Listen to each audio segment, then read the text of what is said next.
What are my go-to Bibles and why? I'm going to cover that topic in this video.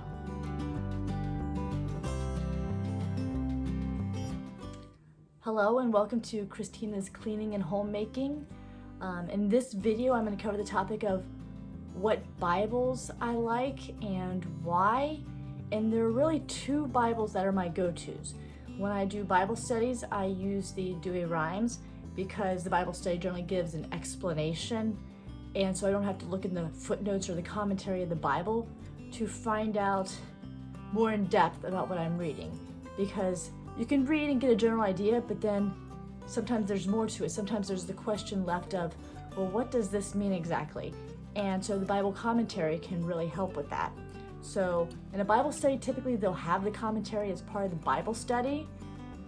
But when you're just sort of doing independent reading, checking something out, or just sort of doing a daily reading for personal enrichment, the commentaries in a Bible can be really helpful. And I also find that the source that the commentary is coming from is really important, because you want something that sticks close to, well, not even so much close to, but is church teaching and is drawn from that. I don't go for watered down Catholicism.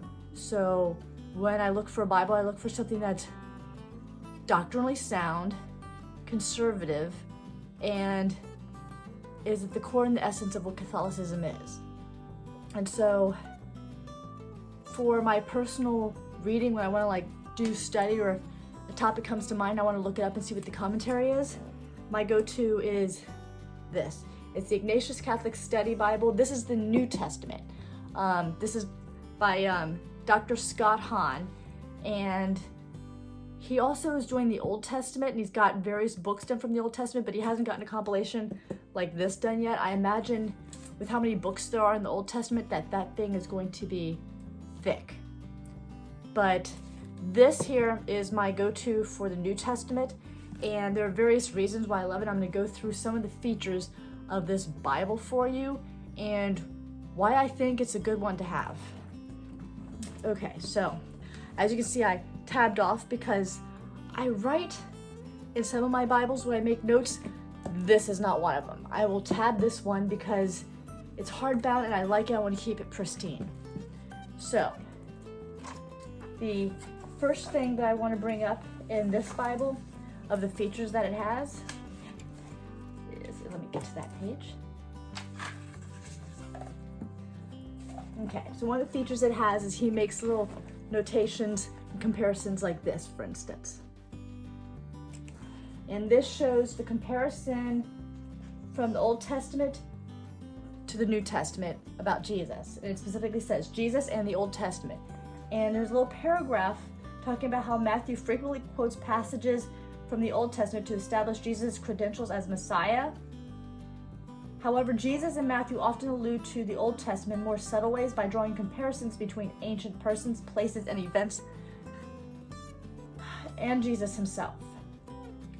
And so the three categories he does is the new Moses, the new David, new temple, new Israel, new Solomon, and new Jonah.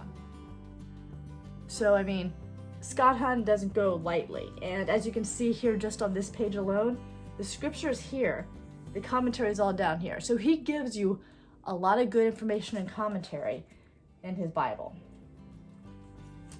And the next thing I wanted to point out is that every few pages, sometimes every other page, it depends on what the content is, he does word studies. An example is right here. And this one is done about Peter, Matthew 16:18, and the translation of Peter and what it means. And I'll just read a bit of that to you because I found it really interesting. Petros in the Greek, a masculine noun meaning rock or stone. Although a common word in Greek, there is no evidence that Peter was ever a proper name before Jesus renamed Simon. This accentuates the symbolism of the name Simon is himself the rock upon which Jesus builds the church. Further New Testament evidence suggests that Jesus' words to Peter were originally spoken in Aramaic. In this language, the word kepha is the equivalent of Peter. It denotes a sizable rock, one suitable as the foundation. This Aramaic name is preserved as Kephas 9 times in the New Testament. Also, remember that a name change by God is kind of a big deal in the Bible. So Peter is one of the times where God changes a person's name. And that's highlighted in the rest of the example there, or the word study description. And the next part that I want to talk to you about is he also has broader explanations that aren't just in the commentary. Like, for instance, he covers who are the Pharisee. I'll bring that a little closer so you can see that. And so this entire page, he talks about who are the Pharisee and explains, who they were, what they did. And he's really thorough in it. And then the next thing that I wanted to point out to you, before I go on, he also has a breakdown of the apostles. And the list in order of them,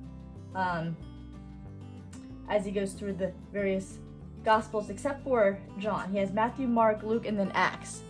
And the list of the apostles that are mentioned in those books. The next thing I wanted to point out is it's actually another word study. And this one is on ransom. And he has the Greek word for that of litron and explains what ransom means in context of the time and how it was used in the Bible. And he also gives scriptural references to where else that word can be found, not just in the New Testament, but also in like Leviticus and Isaiah and Exodus. So he really is very thorough in his work. I've owned several Scott Hahn books, and I've even done his Bible study that he did in conjunction with Father Mitch Pacwa. He is always very thorough, and he is always very, very true to the church. And that's one of the reasons why I love his books, and I love this study Bible. And then a few pages later, he covers who are the Sadducees. So we have who are the Pharisees, and then we have who are the Sadducees. So he covers both of those and gives really good explanations of everything. And the next thing I wanted to show is he has maps all throughout this Bible, but this one in particular has the appearances of the risen Christ. And so it's a map, and then he also has a chart over here that names off all the places in the scriptures related to him where Jesus appeared after he rose from the dead. And then in the Gospel of Luke, he has a chart devoted to the parables of Jesus. And he names them off and does a comparison across the 3 synoptic Gospels of where each of those parables can be found and where they overlap. Now jumping a little bit further back in the Bible, it's not just the Gospels and the epistles and the book of Revelation or the Apocalypse if you were looking in the Douay Rhymes, but he also has a concise concordance back here. So, it starts with abandon and goes straight through the letter Z, and it has, it's extremely thorough. There's a good chunk of pages devoted just to this, if you can see that well. And so if you're looking for a good concordance, this has it contained right there in the Bible itself. And then it goes to indexes. So it has an index of parables and metaphors of Jesus, index of miracles of Jesus, index of doctrine. So it has the doctrines of the church and the scriptures that support the doctrines of the church.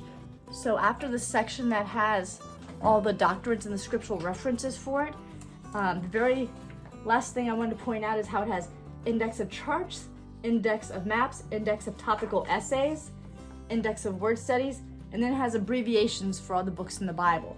So it's a very, very complete study Bible.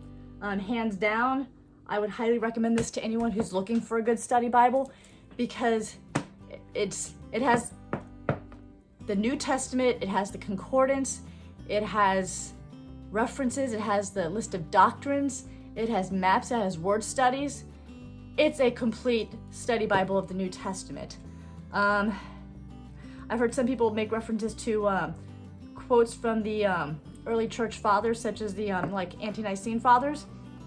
For that, I actually use a very large book.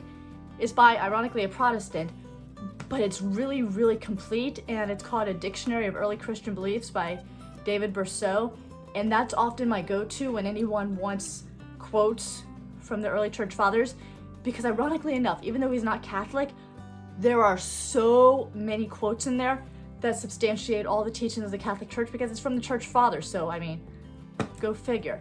And in fact, there have been times where in arguing with Protestants and proving the basis and the teachings of the Catholic Church that I've used quotes from that book. So seriously, for studying the Bible and studying the history of the church and the doctrines of the church, the miracles of Jesus, the parables, being able to study words and know what they mean in the Greek and even in the Aramaic, I highly recommend this Bible.